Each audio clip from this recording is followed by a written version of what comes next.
Messieurs et dames, bonjour, chers internautes, téléspectateurs et auditeurs. Bienvenue à ce plateau spécial UKV, Université d'État Président Joseph Kasavubu. Depuis un moment, nous avons l'habitude d'entrer dans vos maisons via vos postes récepteurs, vos télévisions, vos smartphones également, pour vous faire part de l'actualité au sein de la seule université publique au Congo central, je cite, l'UKV. Aujourd'hui, dirigée par le professeur Abbé Darius Bamouene Solo. L'année académique vient de prendre fin et une toute nouvelle vient de débuter. Quelle sera donc la marge de manœuvre pour cette année? Quelle actualité faut-il retenir comme plan d'évolution durant cette année académique qui s'étend jusqu'au mois de septembre, tout au plus juillet? Le précision, c'est tout à l'heure avec le professeur Bédarius, qui est là ensemble, les journalistes et confrères de médias locaux, mais pourquoi pas nationaux. Liliane Kwengo, Josué Tati, Moïse Mamboku, Shadrach Matondo, Karis Nzita, Jean qui à la présentation bien sûr, et à la réalisation finale, Enoch Malonda, Henri Mayouba à la coordination. Sans plus attendre, nous allons vous accorder la parole, monsieur le directeur. Bonjour et déjà bienvenue encore.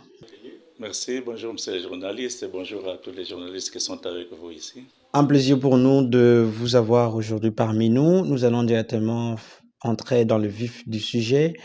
Monsieur l'abbé, l'année académique a pris fin, la toute nouvelle vient de commencer. Comment avez-vous traversé cette période transitoire et que s'est-il passé pendant cette période de passation d'une année à une autre, justement?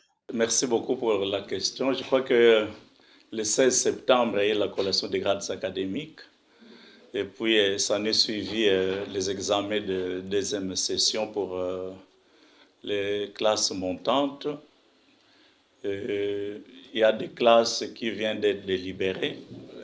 Théoriquement, les délibérations doivent finir un de ces jours parce que les lundis, nous sommes déjà en retard, les lundis pour les classes montantes, les cours doivent reprendre.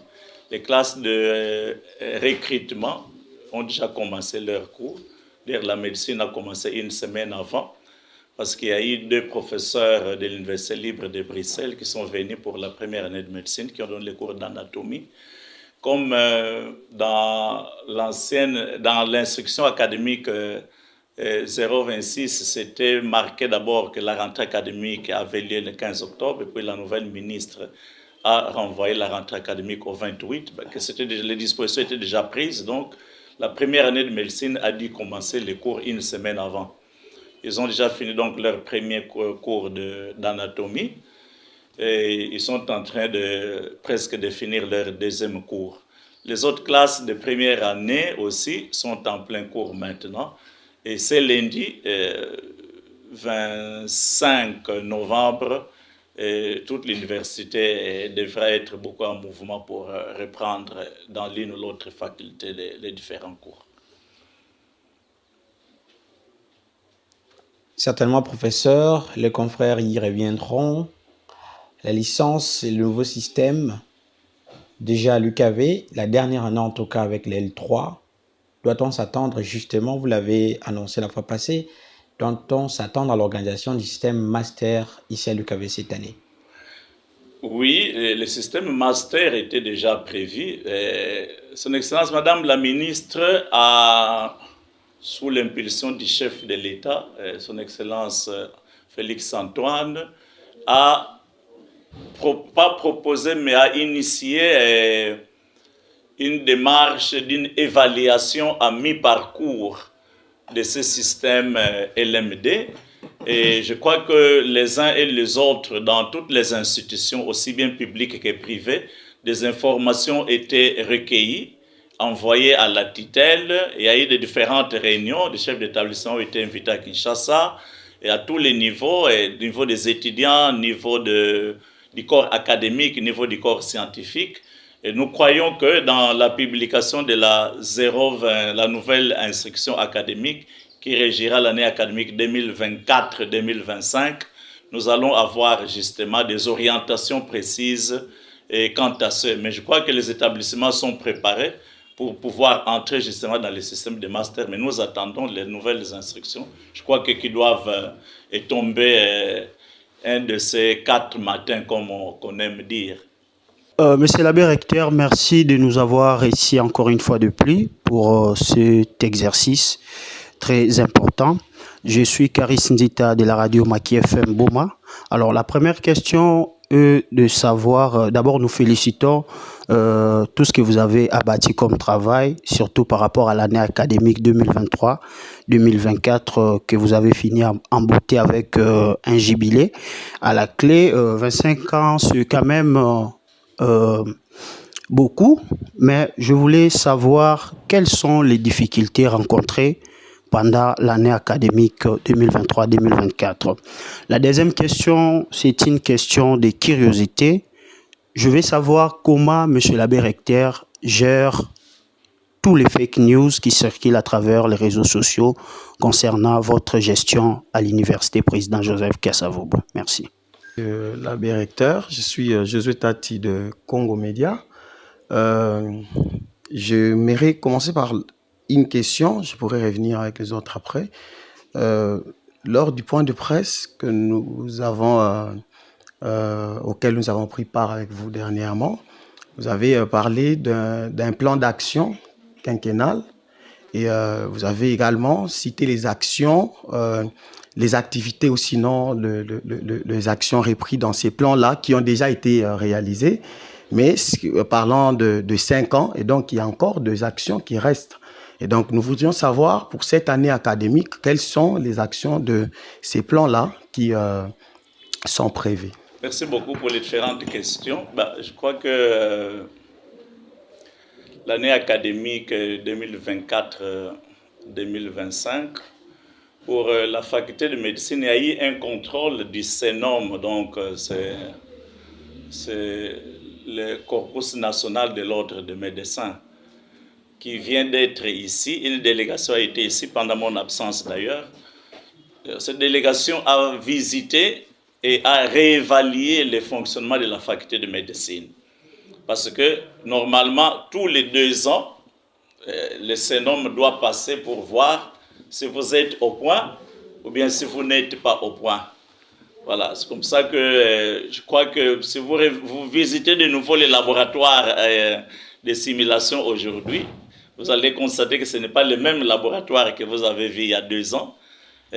Ça a complètement changé parce que il y a un matériel qui s'est ajouté, et ainsi de suite. Et le centre hospitalier universitaire, comme nous l'appelons, il est encore en plein travail de finissage pour la deuxième partie qui servira de la technique, laboratoire, imagerie, salle d'op et autres activités sur le plan de la santé. La 3e phase, qui est la phase de l'hospitalisation, c'est cette phase qui attend d'être terminée.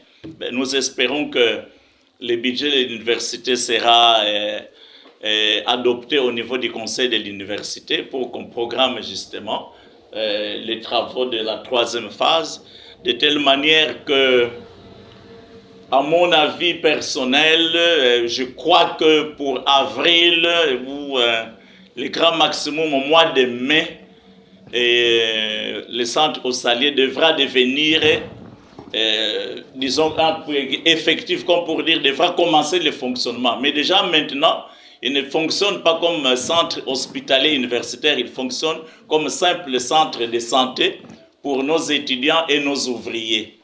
Donc, ils reçoivent les soins des premières nécessités et tout qu'on sort sur place dans ces centres-là. Ce n'est pas que le centre n'est pas encore équipé, le centre est bel et bien équipé. Si vous y allez, vous trouverez du matériel.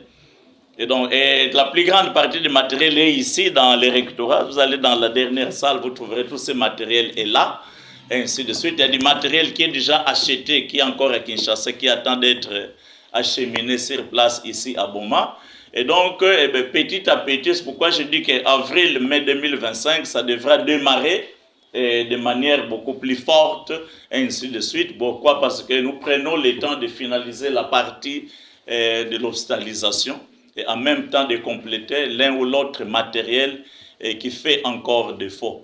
Bon, ce qui fait que pour les départements, Les départements peuvent fonctionner sans problème pour les stages académiques, étant donné que les départements, ils sont prêts dans ce sens-là. Donc, les professeurs qui viendront pour chaque département, ils peuvent amener les étudiants, étant donné qu'il y a un centre de santé, bon, ils peuvent combiner aussi à la pratique, du moins pour les premières nécessités.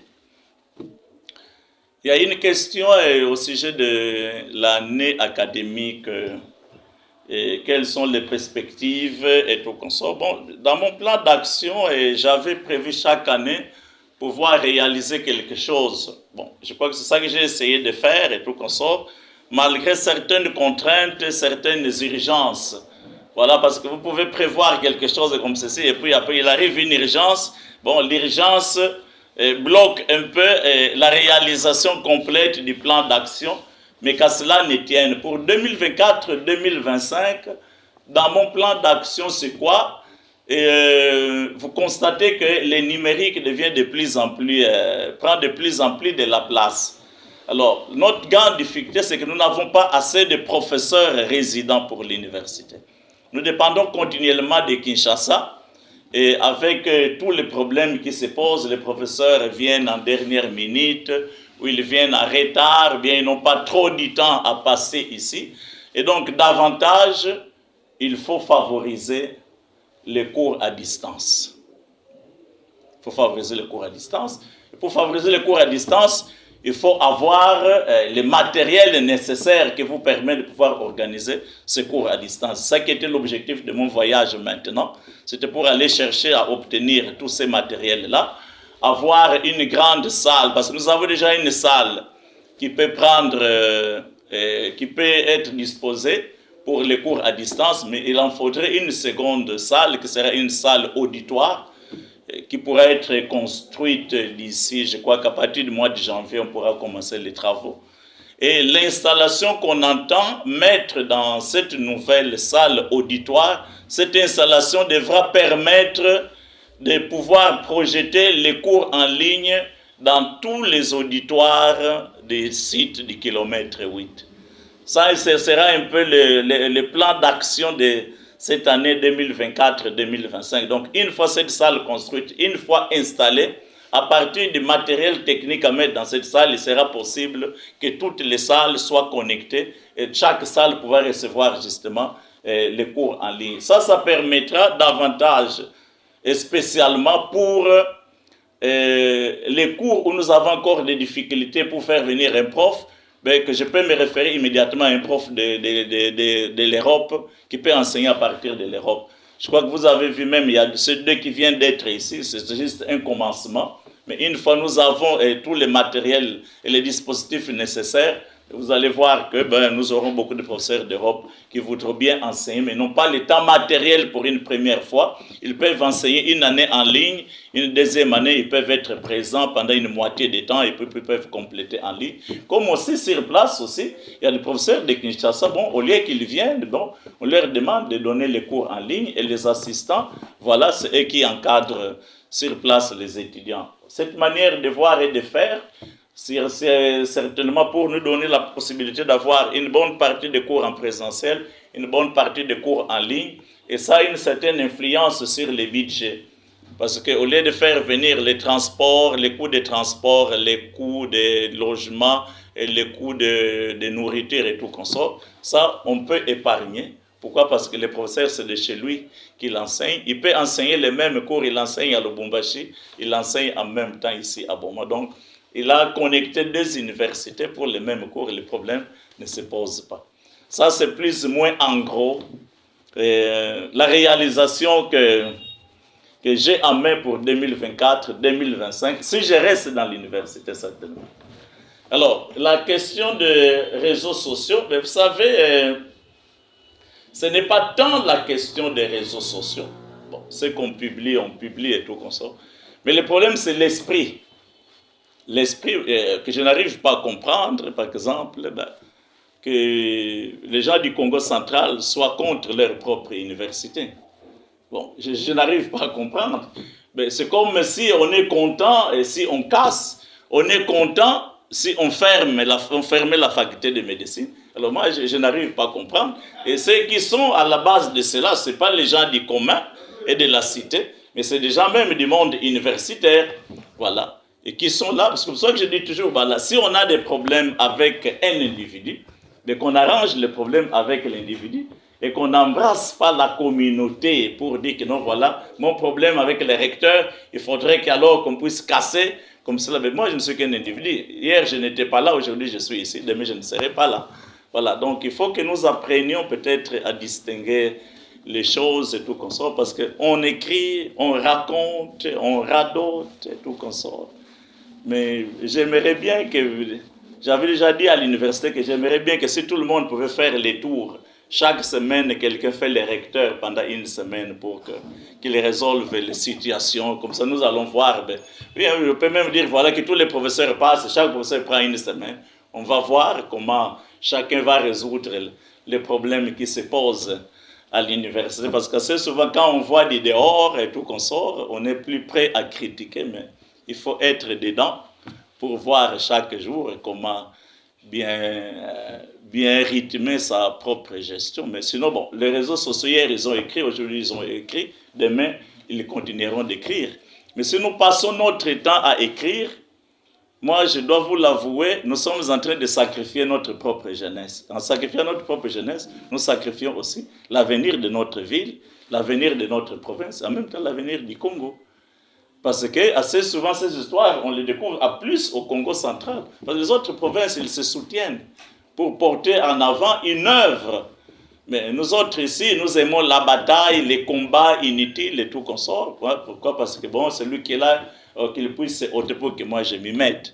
Bon, c'est bien, bon, quand on cherche le pouvoir, mais il faut le chercher pour venir rendre un service. C'est cela le pouvoir, l'autorité, c'est cela. Mais si on cherche le pouvoir par les pouvoirs, pour venir et détruire et tout qu'on sort, bon, je ne sais pas si c'est la voie effective que nous devons soutenir ou prendre, je ne sais pas. Donc, je vous retourne la question. Comme vous êtes journaliste, vous sachez justement comment parler à la cité pour leur dire les problèmes qui sont les plus importants. Par exemple, un exemple concret, on publie une liste. Voilà les facultés de médecine autorisées à fonctionner en République démocratique du Congo.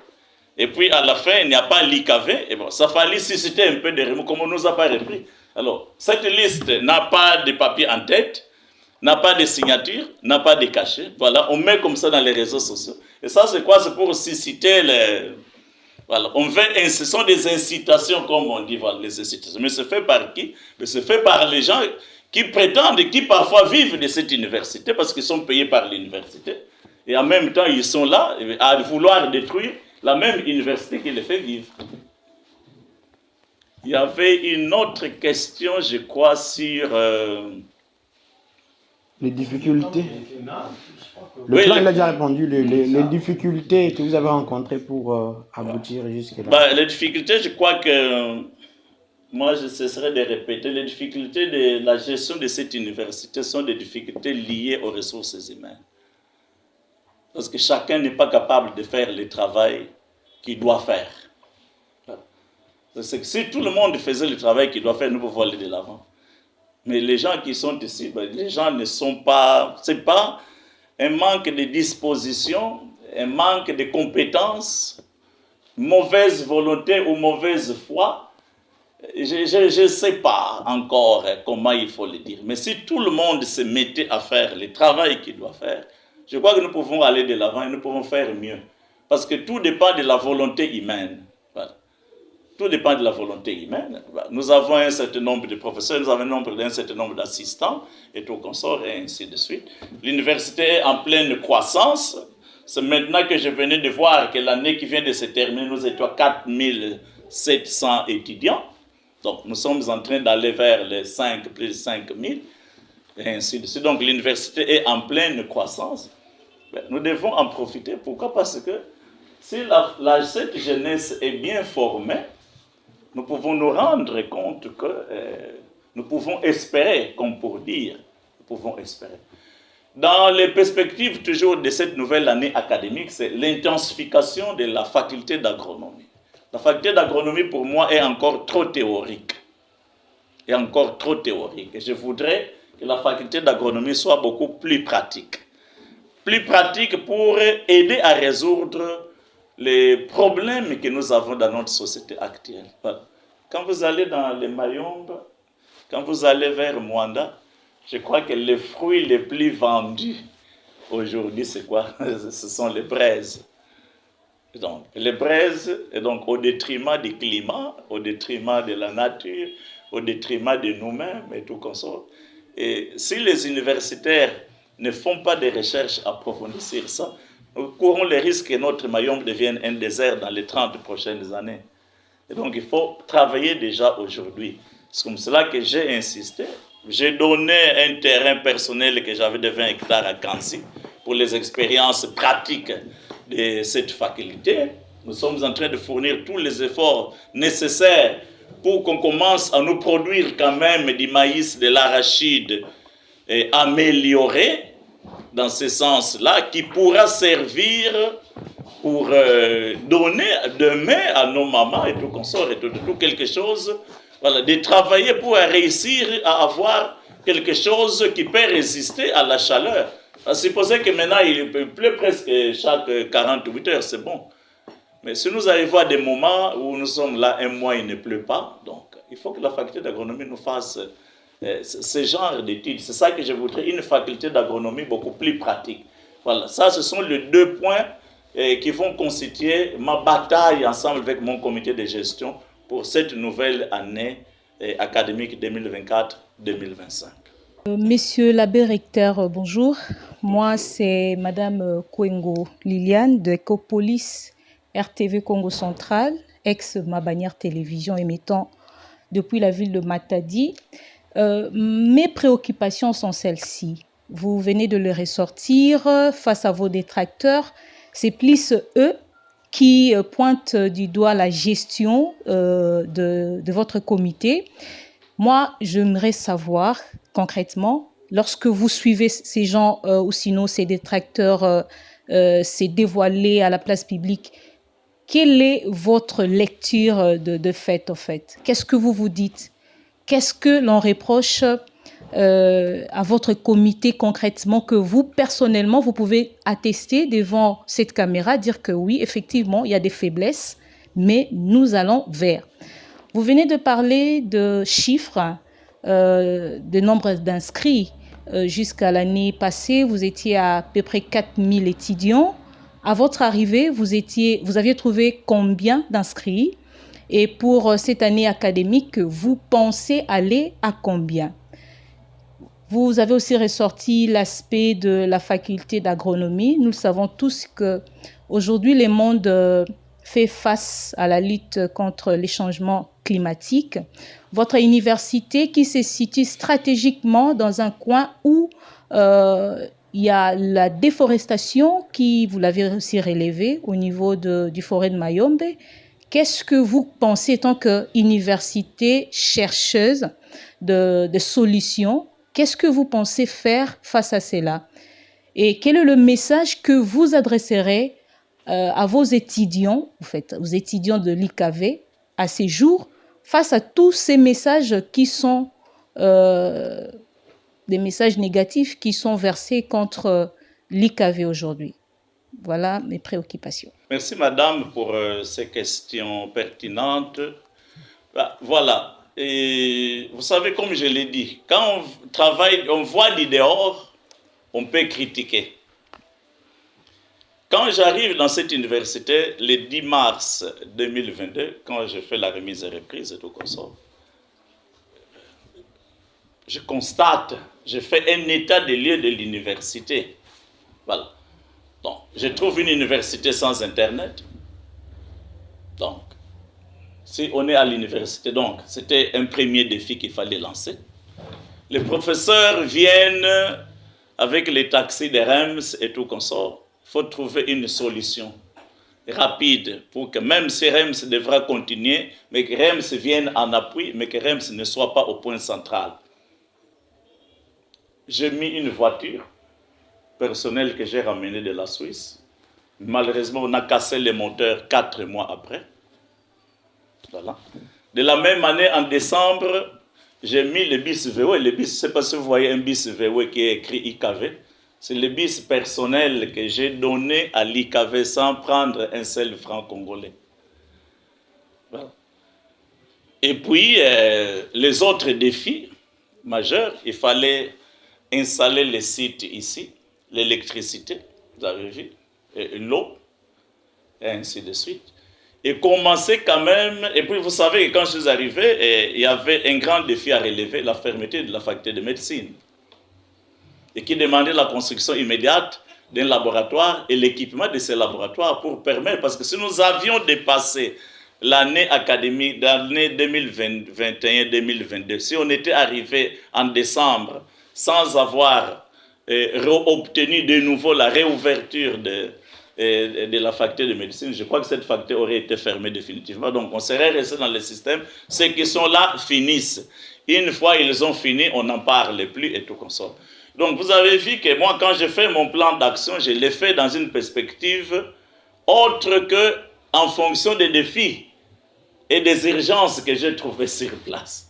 Voilà, et donc, les manques d'auditoire aussi, parce qu'on ne pouvait pas s'atteler seulement à rester avec les 10 salles de classe qu'il y a ici, et puis les 8 salles de classe qu'il y a à l'IBEM. Donc, il fallait travailler pour augmenter la capacité de réception de nos étudiants et tout comme ça. Voilà pourquoi j'ai construit la faculté d'agronomie. L'unique sous de l'université qui est là-bas, ce sont les tables et les bancs. Parce que les constructions matérielles, je suis allé chercher l'argent chez mes amis en Suisse pour construire ça. Je suis allé chercher l'argent chez mes amis pour construire ces rectorats ici. Et les toilettes que vous avez ici à côté. Il y avait de grandes toilettes de l'autre côté. Bon, ceux qui étaient ici avant moi, ils ont vu, les gens sont là, ils ont vu où ils allaient. Parce que moi, j'ai trouvé, ici, les étudiants allaient dans la savane pour faire les besoins. Et j'ai eu pitié spécialement pour les femmes qui ne peuvent pas se cacher derrière un arbre. Les hommes, c'est plus facile, les femmes, c'est plus compliqué. Voilà. Et donc, les défis de gestion sont majeurs. Parce que pourquoi j'ai dit, quand on regarde du dehors, on va, ah non, mais il y a autant un nombre d'étudiants. L'autre point, c'est quoi?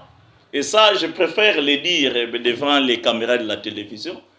C'est ce que nous sommes dans une institution de l'État et donc, il y a des fuites. Il y a des fuites. J'ai trouvé des fuites d'argent. J'ai trouvé des fuites d'argent. On vous fait un rapport à la fin de l'année. On vous dit que cette année, on n'a pas pu recouvrer les frais académiques pour tous les étudiants. J'ai déjà reçu des rapports ici. On vous dit non, voilà, monsieur le recteur, cette année académique, il y a 700 millions de francs congolais de dettes à recouvrer. J'ai les rapports noir sur blanc dans ici, je peux vous le montrer. Ah non, cette année académique, il y a une centaine de millions de francs de congolais à recouvrer. Mais l'année qui suit, quand tu poses la question, de ces 700 millions, on a recouvré combien? On vous dira qu'on a recouvré 90 millions et les 610 millions autres. Parce que vous n'avez pas de réponse. Bien, on vous dit que non, il y a des perditions. Donc, ces étudiants n'existent plus. Mais sur 610 millions concrètement, ça signifie que c'est plus ou moins 900 quelques étudiants. Est-ce que 900 quelques étudiants peuvent quitter une université comme ça? Je ne crois pas. Je ne crois pas parce que 900 étudiants, ça fait toute une faculté d'agronomie. Alors, quand vous commencez à aller un peu en profondeur pour savoir mais pourquoi il y a ces aspects là-bas, et tout comme ça, vous devenez non à abattre. Ah non, et le recteur, il s'en prend aux gens, et comme ceci, comme cela, il en veut, patati patata. Donc, vous cherchez à mettre un peu de rigueur et de contrôle. Pourquoi? Parce que moi, ce n'est pas mon argent, c'est l'argent de l'université. Et cet argent de l'université, ça vient des pauvres parents. Ça vient des pauvres parents. Et voilà. Et donc, si on met un peu de rigueur et tout comme ça, c'est pour que l'université puisse croître. Ce n'est pas pour moi. Moi, je n'ai vraiment pas besoin de prendre. Même à l'administrateur du budget, j'ai dit toujours, normalement, un recteur, il a droit à ce qu'on appelle les frais de souveraineté. Parce qu'aujourd'hui, je vous ai reçu, je peux vous offrir à la fin de tout ça un verre de bière. Je dois les tirer, prendre dans les tiroirs, parce que mes amis, je n'ai jamais demandé de frais de souveraineté dans cette université. Jamais demandé de frais de souveraineté. Aujourd'hui, dans cette université, tous ceux qui ont obtenu un numéro matricule, donc en dehors des 17 agents de la police qui n'ont pas encore été immatriculés, mais tous ceux qui ont eu un numéro matricule, en dehors de 8 personnes ou 11 qui ont été oubliées, tous ont la prime institutionnelle. Tous. Donc moi, depuis que je suis arrivé, j'ai fait mécaniser au moins 190 ouvriers. Ce qui n'existait pas avant. Mais vous fournissez tous ces efforts-là et tout qu'on sort. Et puis après, on dit, ah non, non, voilà, comme ceci, comme cela. Bon. Bah, ça me choque. Ce ne sont pas les écrits qui me choquent tellement, mais c'est l'esprit qu'on rencontre. C'est l'esprit qu'on rencontre, c'est ça qui choque. Au niveau de la faculté d'agronomie, comme vous avez dit, mais il y a des projets. Donc, ce n'est pas que... Mon problème, c'est que moi, je ne parle pas des choses pour lesquelles je ne suis pas encore sûr. Donc, c'est depuis déjà 1 année et demie que j'avais lancé un projet de reboisement de certaines parties du Mayombe et de Boma. Mais comme le projet n'est pas encore réalisé, je n'en parle pas. Je ne peux pas le dire publiquement. Non, nous allons reboiser. Parce que moi, je ne suis pas un politicien. Non, nous allons reboiser. Non, ça sont les politiques qui disent non, nous allons faire, nous allons faire, nous allons faire, nous allons faire. Non, moi, je ne travaille pas avec les slogans. Moi, je travaille avec la réalité. Donc, quand je vous ai parlé de salles, bâtiments, auditoires et tout comme ça, de nouveau, ce n'est pas de l'argent qui va venir de l'université. C'est de l'argent que je suis allé chercher maintenant en Suisse. Voilà. Et ça, je peux vous le dire. Pourquoi? Parce que là, c'est réel et tout comme ça. C'est pourquoi je ne suis pas sûr, je ne peux pas le dire. Et donc, il y a déjà des projets dans ce sens-là. Projet de grandes pépinières, c'est un travail donc qui va être donné à nos étudiants et tout consort, ainsi de suite, de telle manière que, bon, ceux qui réussiront, on va prendre, les projets consistent à préparer des pépinières, des essences. Il y a des essences qui peuvent grandir en 1 année, il y a des essences qui grandissent en 5 ans, il y a des essences qui grandissent en 10, 15 ans. Et donc, il faut diversifier. Et c'est un travail, par exemple, quand nos étudiants finissent, qu'ils doivent aller en stage, une fois ce projet est lancé, bon, on va les envoyer dans différentes parties des Mayombe qui seront retenues pour qu'ils y aillent. Ils vont collaborer avec les villageois pour les aider justement à faire ce reboisement que j'estime extrêmement important. Pour nous, c'est la manière pour l'université d'apporter des solutions réelles à la communauté. Parce que nous ne pouvons pas étudier comme nous voyons que ça brûle, mais nous regardons. Parce qu'effectivement, la maison brûle. Voilà. La maison du climat est en train de brûler. Voilà. Mais on dirait que nous savons bien que ça brûle, mais bon, on dit, bon, c'est pas encore arrivé ici. Hein. Bon, c'est pas encore arrivé ici. Bon, c'est encore loin, mais ce n'est pas loin. C'est déjà ici.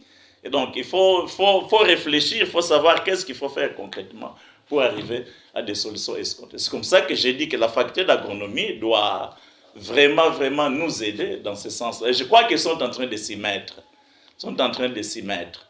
Je ne dis pas que demain matin, j'aurai toutes les solutions à apporter, mais bon, nous préparons les éléments et puis bon, si ça ne vient pas maintenant ou demain, mais après-demain, ça viendra. Et puis bon, ceux qui viendront après nous pourront continuer dans cette optique-là. Et la troisième question... C'était par rapport au nombre. Vous avez trouvé combien? Vous êtes à combien? Mais je crois que quand nous sommes arrivés, nous étions à 2800. On logeait vers le 3000, je crois. Aujourd'hui, comme je l'ai dit, j'ai vu les rapports de fin d'année qui ne m'est pas encore... Mais j'ai vu les chiffres, on est arrivé à 4700 et tout comme ça. Bon, ça signifie pourquoi je dis que l'université est en train de croître. Bon, il ne faut pas oublier que l'année où je suis arrivé, il n'y avait pas encore de restrictions pour la faculté de médecine. Voilà, à partir de 2023, il y a eu des restrictions. On ne peut pas prendre plus de 300. Nous avons l'autorisation d'en avoir 450 parce que les 150 ont été accordés pour les étudiants étrangers qui sont ici. Les Tchadiens, les Béninois, les Camerounais, le Congo-Brazzaville, l'Angola et ainsi de suite. Ça, c'est pour la faculté de médecine. Merci beaucoup, M. l'abbé recteur. Je suis Moïse Mambokou de la CNTV. En fait, je voulais juste savoir quelles sont les dispositions que l'université est en train de prendre par rapport au master qui fait couler beaucoup d'encre et salive aujourd'hui. Parce qu'arrivé en L3, il faut au moins faire le master pour que vous soyez au moins réellement licencier et puis faire les masters. Alors, quelles sont les dispositions que l'université est en train de prendre par rapport à ça? Monsieur le recteur, bonjour. Moi, c'est Merdi Sitanzozi, correspondant des Top Congo FM au Congo central. Ma préoccupation est celle de l'implémentation du système LMD. Peut-être mon confrère m'a précédé. J'aimerais savoir quelle est votre évaluation de la mise en œuvre du système LMD ici en RDC, mais également quelles principales difficultés avez-vous rencontrées lors de l'application de ce système au sein de votre institution? Et enfin, selon vous, quels sont les impacts du système LMD sur la qualité de l'enseignement et l'employabilité des étudiants dans les contextes locaux? Je mets les deux questions ensemble pour pouvoir répondre. Et le système LMD, voilà, je crois que pour vous, c'est quelque chose de nouveau. Pour moi, ce n'est pas de nouveau, parce que moi, j'étais dans le système et tout comme ça. J'enseigne dans le système LMD. Et c'est pas qu'il y a nous prenons les dispositions nécessaires, parce que la première disposition, c'est la semestrialisation des cours. Donc, les cours qui sont prévus au premier semestre ne peuvent pas aller au second semestre. Et dans le système LMD, il y a beaucoup de choses, mais que peut-être qui ne sont pas encore réalisables de manière pratique. Parce que, bon, il y a des points forts et il y a des points faibles. Voilà. Je crois que même à l'auto-évaluation à mi-parcours, tous ces aspects ont été soulignés. D'abord, vous devez avoir une bonne bibliothèque. Et vous avez vu que toutes ces années, je me suis attelé pour réussir à avoir une bonne bibliothèque, du moins pour les 2/3 des facultés de l'université. Il faut que l'Internet soit fonctionnel parce que ça permet aux étudiants de faire les recherches eux-mêmes, de par les moyens électroniques que nous avons. Donc les salles informatiques, les computers, les laptops, ainsi de suite, les téléphones même aussi. Mais le système LMD demande aussi d'avoir un certain nombre de corps académiques. Voilà. Moi, quand je suis arrivé, j'ai trouvé 14. Aujourd'hui, nous serions à 30 professeurs. Malheureusement, 2 nous ont fauché compagnie parce qu'ils ont demandé les transferts ailleurs. Mais dans la liste de nominations, par exemple, j'espère que ça pourra aboutir au mois de décembre. Donc, normalement, j'attends de pouvoir avoir au moins 6-10 professeurs nouveaux qui doivent venir. Et donc, il faut incrémenter, comme on dit, le nombre de membres du corps académique, le nombre de membres du corps scientifique, et ainsi de suite. Pourquoi? Parce que, ben voilà, comme je l'ai dit, j'ai parlé de cours en ligne, un prof enseigne au loin, il faut que l'assistant soit là. Parce qu'on ne laisse pas les étudiants eux-mêmes en train de suivre un cours en ligne, ainsi de suite. Il faut que l'assistant soit là. Les étudiants, ils étudient et tout, qu'on sort et tout.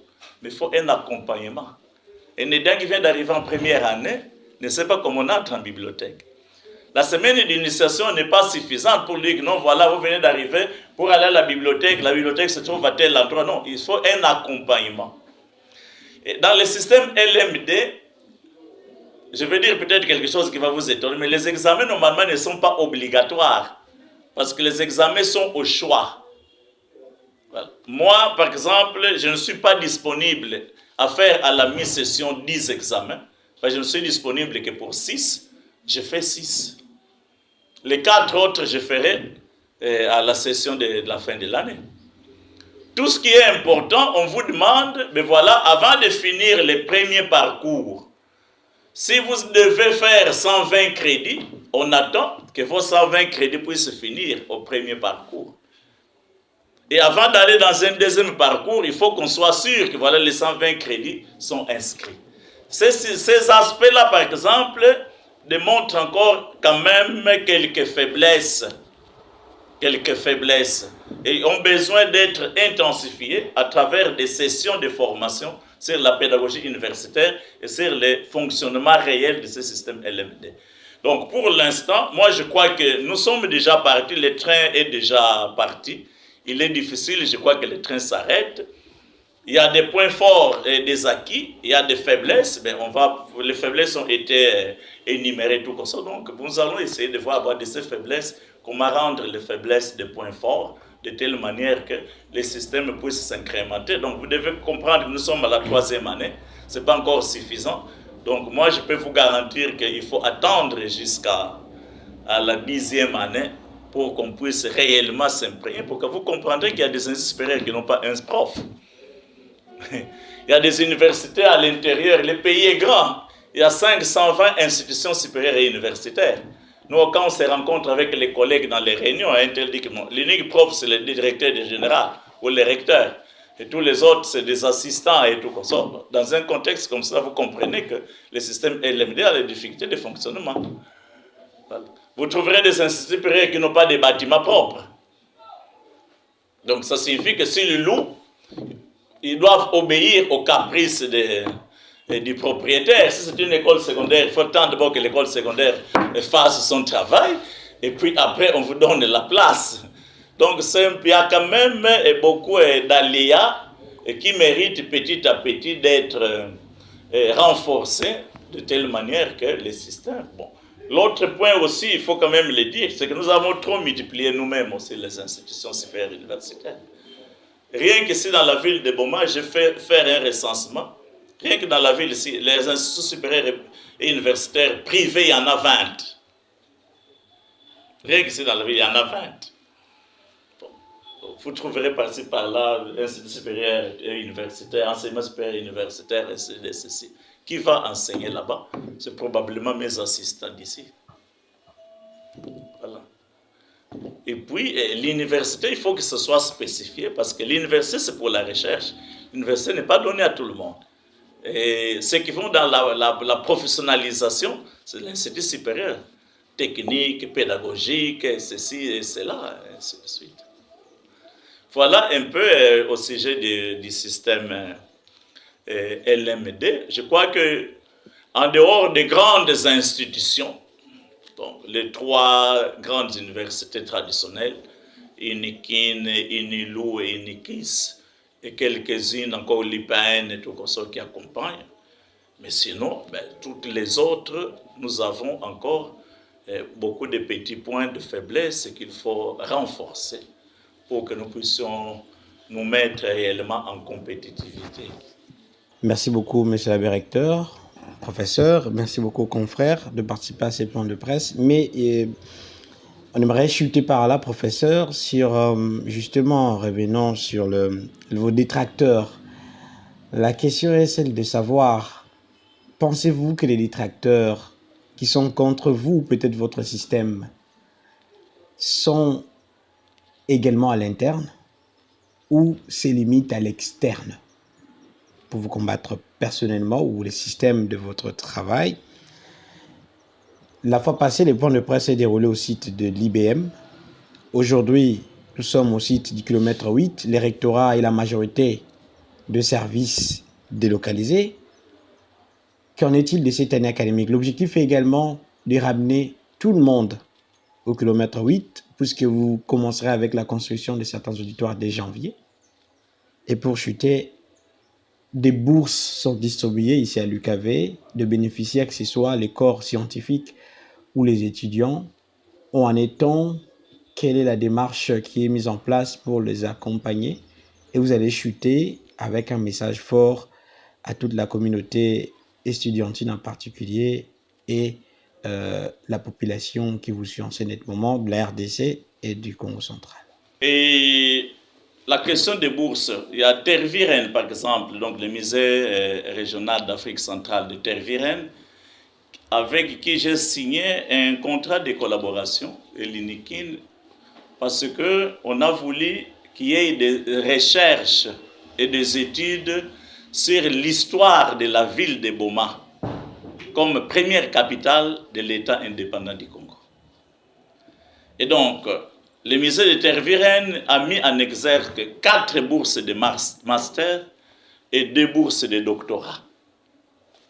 Pour les bourses de master, il était prévu qu'on prenne les étudiants qui étaient en première année de licence ancien système comme on est habitué à le faire pour essayer de distinguer.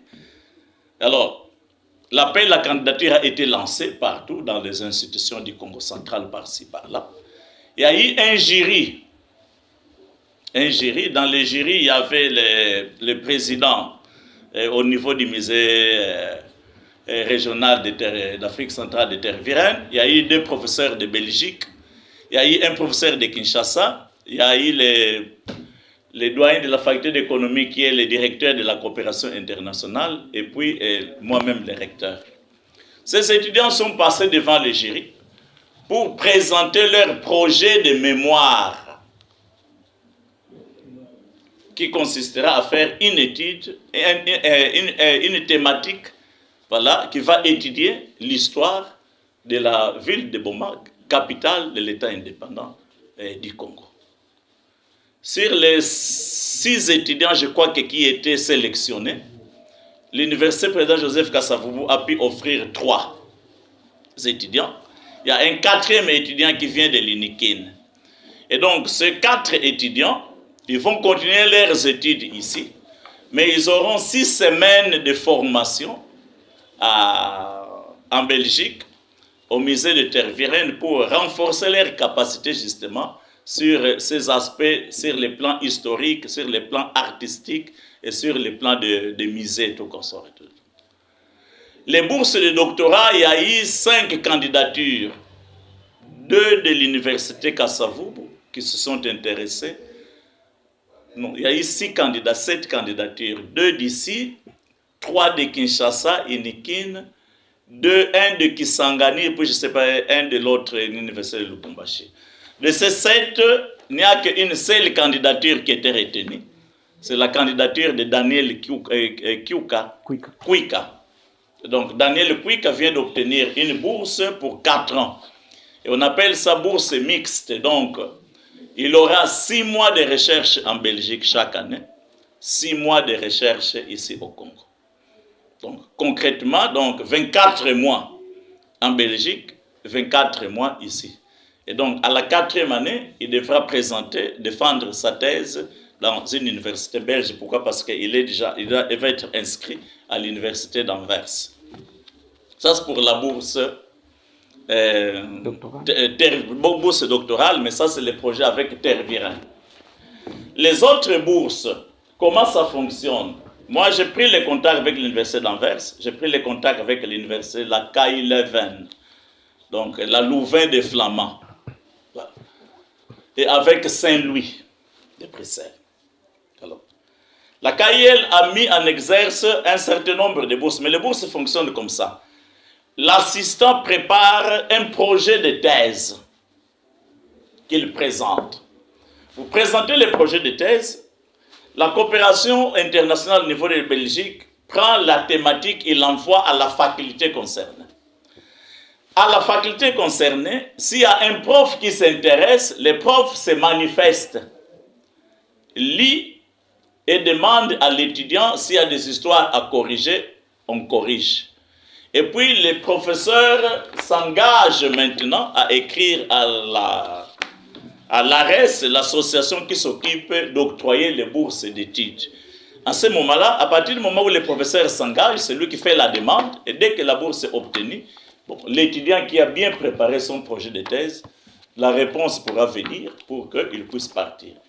Alors, moi j'ai lancé l'appel à candidature. Il y a beaucoup d'étudiants qui sont déjà en spécialisation de médecine, qui se sont intéressés. Bon, il y a eu beaucoup de remarques qui ont été faites. Pour l'instant, je peux vous dire que je viens de passer par la KI Leuven. Au niveau de la médecine, par exemple, il y a 2 étudiants 2 assistants qui émergent et qui éventuellement pourront obtenir la bourse pour l'année prochaine. Au niveau du droit, il y a 3 étudiants qui émergent et si Dieu le veut, pourront obtenir la bourse aussi. Et au niveau de la communication, il y a un étudiant, mais qui malheureusement, il y a une difficulté. Pourquoi? Parce qu'il lui faut une année d'études en anthropologie. Parce que son sujet demande des connaissances anthropologiques. Bon. Donc voilà pour ces bourses, c'est là que nous sommes pour le moment. Pour Saint-Louis, Saint-Louis vient de s'affilier à Louvain. Et donc, nous attendons parce que l'année prochaine, au mois d'avril, vous serez invités de nouveau. Il va y avoir une semaine scientifique entre l'Université Saint-Louis, Louvain-la-Neuve et l'IKV, ici à Boma, et la Fondation Compagnie de Belgique. Donc, voilà, ça c'est ça que je peux dire pour la question des bourses. Au niveau de la gestion, et avec les détracteurs, bon, les détracteurs, ils sont à l'interne, mais les détracteurs, ils sont à l'interne, ils utilisent des gens qui sont à l'externe pour ne pas se faire démasquer. Mais je sais bien qu'ils sont bel et bien en interne. Mais c'est ça que je dis toujours. Peut-être qu'on peut m'accuser d'être un homme un peu trop sévère, ou bien trop rigoureux, et ainsi de suite. Mais seulement, la question que je pose, qu'on me dise, qu'est-ce que j'aurais dû faire en 2 ans et demi que je n'ai pas fait? C'est cela. Voilà. Qu'est-ce que je n'ai pas fait en 2 ans et demi que j'aurais dû faire, mais que je n'ai pas fait, bon, qu'on me le dise comme ça. Parce que ce n'est pas que je suis ici depuis 30 ans. Non, je ne suis pas ici depuis 30 ans. Je suis ici depuis 2 ans et demi. Alors qu'on me dise, qu'est-ce que je n'ai pas pu faire? Comme ça, je sais, ah non, ça, en 2 ans et demi, tu aurais quand même dû faire ça et ça. Je dis, mais attention, parce qu'on ne réalise pas ça en 2 ans et demi. Voilà. La gestion des ressources humaines, c'est la gestion la plus compliquée qui soit. Pourquoi? Parce que chacun tire la couverture de son côté, chacun voudrait que ce soit comme ceci, chacun voudrait que ce soit comme cela. C'est pourquoi j'ai dit, avec tout ce que nous avons comme personnel ici, personnel académique, personnel scientifique, personnel ouvrier et technique, mais ça devait être une industrie. Je vous donne un exemple. Mais au mois de juin, j'avais déjà obtenu des kilos et des kilos d'arachides et de maïs sélectionnés. Il y a un ministre, je ne cite pas les noms, qui m'a donné 8 tonnes d'engrais. Et les arachides et les engrais, je crois que ça moisit au magasin quelque part ici. Je ne sais pas. C'est le recteur qui doit aller défricher, faire les champs et tout comme ça. Parce que moi, mon travail consiste à aller chercher à apporter. Bon, si on me demande que je dois de nouveau enlever la veste pour aller mettre, bon, prochainement, je vais commencer à m'organiser pour commencer à les faire. Voilà. Et puis, la difficulté de gestion de nos instituts supérieurs universitaires, c'est quoi? C'est que les subventions de l'État ne viennent pas. En dehors de la prime institutionnelle qui est payée aux ouvriers, aux profs, mécanisés, aux assistants, tout ça. Les subventions ne viennent pas. Et donc, vous pouvez comprendre que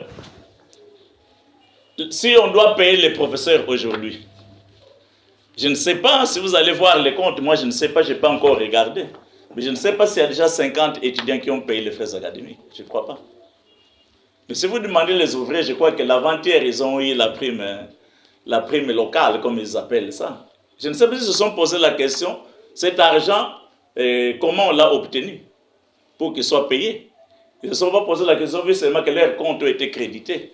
Et tout comme ça, mais ne se pose pas la question, mais cet argent, ça vient d'où? Comment on l'a obtenu, et ainsi de suite. Et voilà. Et donc, vous pouvez vous imaginer que si l'année a commencé le 28 octobre, le moment que nous arrivions à la mi-session, qui est février, plus ou moins février, mi-mars, et pendant tout ce temps, comment l'université doit fonctionner? Donc, c'est une grande gymnastique. Comment les professeurs doivent être payés pour les honoraires? C'est une grande gymnastique. Voilà. C'est pour ça que je dis que quand on n'a pas encore géré, quand on ne sait pas, c'est toujours très bien, on parle, on dit ah non, là je sais comme ceci, là je sais comme cela. C'est pourquoi je dis, qu'on me dise, qu'est-ce que j'aurais dû faire en 2 ans et demi que je n'ai pas fait? Alors, moi je lance le message à la communauté, voilà, comme aussi aux parents et tout comme ça, et aux étudiants aussi, qu'ils fassent attention avec les réseaux sociaux. Parce que les réseaux sociaux sont bons, mais les réseaux sociaux sont destructeurs aussi. Et d'être un peu plus scientifique, quoi. Voilà, quand un message sort, parce que j'ai vu maintenant, on a commencé à pirater même les communiqués des responsables de l'université. Bon, ça devient dangereux. Voilà, on pirate un communiqué, on l'envoie dans les réseaux sociaux. Voilà. Ben, quand j'ai lu ces communiqués-là, moi j'étais dans l'avion que j'ai lisé ces communiqués, tout que je vois, Je dis, mais tiens, mais les étudiants, par exemple, ici, ne peuvent même pas dire que nous allons faire une marche, parce que les frais de réinscription ne coûtent pas $100 qui est écrit là-bas. C'était $10, on est parti ajouter 0. Dans un cyber, les 10 deviennent 100. Mais eux-mêmes, chacun, les bons sens peut dire, mais jamais, les frais de réinscription n'ont coûté $100. C'est toujours $10. Et voilà. Bon, je m'en vais aussi à ceux qui ont écrit le message pour leur dire que ce n'était pas encore le moment de le faire, étant donné que les cours n'avaient pas encore commencé. Donc, on ne demandait pas les frais d'inscription, ce n'était pas nécessaire, ça pouvait attendre. Ça pouvait attendre. Donc, là aussi, il y a aussi quelquefois des erreurs qui peuvent se commettre de part et d'autre. Mais bon, l'erreur est humaine, comme on dit, donc peut-être que c'est avec toute la bonne intention, mais bon, la bonne intention est mal interprétée par après, et tout consort, et ainsi de suite. Voilà, je crois que je l'ai dit hier au comité de gestion. Moi, j'attends les contrôles de gestion. Après les contrôles de gestion, je dois décider sur mon avenir personnel. Voilà, je devrais décider sur mon avenir personnel. Pourquoi je l'ai dit? Parce que moi, j'ai passé 22 ans en Europe, donc j'ai un certain nombre de principes auxquels je crois. Donc, si j'ai quitté l'Europe pour venir ici, ce n'est pas parce que j'ai besoin de l'argent de la caisse de l'université. Quand j'en demande, c'est pour les missions de l'université. Jamais je n'en ai demandé pour moi personnellement. À côté, c'est moi qui donne à l'université. C'est comme ça que je voulais poser la question même à ces détracteurs, que quelqu'un me dise de tous ces détracteurs qui a déjà donné 1000 francs congolais à cette université ici. Je ne dis pas un sac de ciment, mais 1000 francs congolais. Parce qu'ils vont écrire, ils vont faire ceci. Alors, qu'ils viennent nous dire, qu'ils aillent à la télévision pour dire non, non, non. Moi, j'ai déjà donné à l'université Kasavubu autant de milliers. Autant de milliers. Voilà. Parce que moi, je peux vous dire, les bâtiments où vous êtes ici, c'est bon. Les bâtiments de l'agronomie, c'est moi. Les matériels, une bonne partie des matériels que vous avez dans les laboratoires, c'est moi. Les bus VW qui fait les transports des professeurs, c'est moi. Alors, que quelqu'un vienne me dire ici, ce détracteur, lui, a déjà donné combien d'argent à l'université. Parce que c'est toujours bien de parler, tout comme ça, mais qu'ils nous disent, voilà, moi je suis un tel, j'ai déjà donné, je ne parle pas d'un sac de ciment, 1000 francs congolais. 1000. Voilà. 1000. Alors, et donc, c'est cela que les gens soient attentifs. Moi, ce n'est pas ça, mais comme je l'ai dit, l'esprit. Alors, si nous continuons dans cet esprit-là, la conclusion, c'est quoi? C'est que même l'université ici va chuter. Et si cette université chute encore, c'est l'unique espoir qui est resté pour les bas-fleuves, je vous le dis. Si ça chute encore, ce sera fini. Parce que dans les temps, il y avait 55 sociétés entre Boma et Tchela. Et c'est ça qui justifiait les rails, les chemins de fer. De ces 55, aujourd'hui, il n'y a plus rien. Il n'y a plus aucune société. Et par conclusion, même les rails, il n'y en a plus. Donc, c'était un grand poumon économique, la zone ici. Aujourd'hui, ce n'est plus un grand poumon économique. Pourquoi? Parce que c'est nous-mêmes, voilà. Nous détruisons ce que nous-mêmes, nous voulons construire. Même nous voulons construire, nous détruisons. Voilà. Donc, cet esprit-là, c'est pour vous, les jeunes spécialement, qui êtes en train de monter et tout comme ça. Vous devez travailler pour combattre l'esprit. Moi, je connais des universités, par exemple, à l'Équateur et tout comme ça, où les professeurs, leurs professeurs qui sont à Kinshasa, ils se sont dit, toi, tu es de quel domaine? Droit. Ok, tu prends 90 heures, 180 heures de cours de droit. Toi, tu es économie. Nous allons tous là-bas chez nous. Nous allons enseigner gratuitement. Je connais des universités comme ça, où leurs profs, les originaires qui sont à Kinshasa, ils font ça pour aider leur coin à se développer. J'attends ça encore ici à l'IKV. Que ces profs qui sont à Kinshasa, qui sont d'ici, mais qui disent, moi je vais enseigner 180 heures là-bas, gratuitement. On va lui payer les tickets, on va les nourrir, on va les loger, mais qui me disent que je viens enseigner gratuitement ici. Voilà. Parce que ce n'est pas que nous n'en avons pas, nous n'en avons pas. Nous en avons et qui ne sont pas des moindres. Qui ne sont pas des moindres. Même sur le plan de la médecine, qui ne sont pas des moindres. Nous avons combien de professeurs médecins du Congo central ou du Mali? C'est ça. L'université a 25 ans, on n'a pas formé un seul docteur. Et les professeurs, ils étaient où? Moi, je viens d'arriver il y a 2 ans, et les autres, ils étaient où? Voilà, donc quand vous lisez l'histoire, vous comprenez que, ben voilà, ceux qui ont des problèmes contre moi comme individu, bon, les problèmes alors contre moi comme individu, ben, nous les réglons à la cité. Là, j'ai une autre veste que des recteurs, nous les réglons à la cité. Alors, voilà. Et bon, voilà, chacun sera libre de faire et de dire ce qu'il fait. Voilà, donc, messieurs les journalistes, et ce que j'avais à vous dire aujourd'hui. Mais bon, je crois qu'on me dit, il faut garder l'espérance, parce que moi, j'ai le souci de la jeunesse, et j'ai le souci du Congo central, du Congo dans son entièreté, du Mayombe dans sa particularité. Moi, ce que je fais aujourd'hui, je l'ai fait déjà il y a 30 ans. Voilà. Je l'ai fait déjà il y a 30 ans. Donc pour moi, construire un bâtiment, ce n'est pas quelque chose de nouveau pour moi, parce que depuis 30 ans, je l'ai déjà fait. Voilà. Quand j'ai construit l'hôpital de Boula, quand j'ai construit les écoles de Boula, et quand j'ai construit l'association ici, et quand j'ai construit à Dizy, et ainsi de suite, par-ci, par-là. Si vous calculez, ça fait déjà plus d'une trentaine d'années. Donc pour moi, il n'y a rien de nouveau pour aujourd'hui. Merci. Voilà, merci beaucoup, professeur Abbé Darius Lomoneso, le recteur de l'Université d'État, président Joseph Kasavubu. Merci beaucoup à tous les confrères qui ont participé à ces rendez-vous médiatiques. Et merci beaucoup à vous, nos fidèles téléspectateurs, auditeurs et internautes, pour votre attention soutenue. On se retrouvera très prochainement pour l'actualité au sein de cette université qui fait la fierté au Congo central et pourquoi pas en République démocratique du Congo. Au revoir.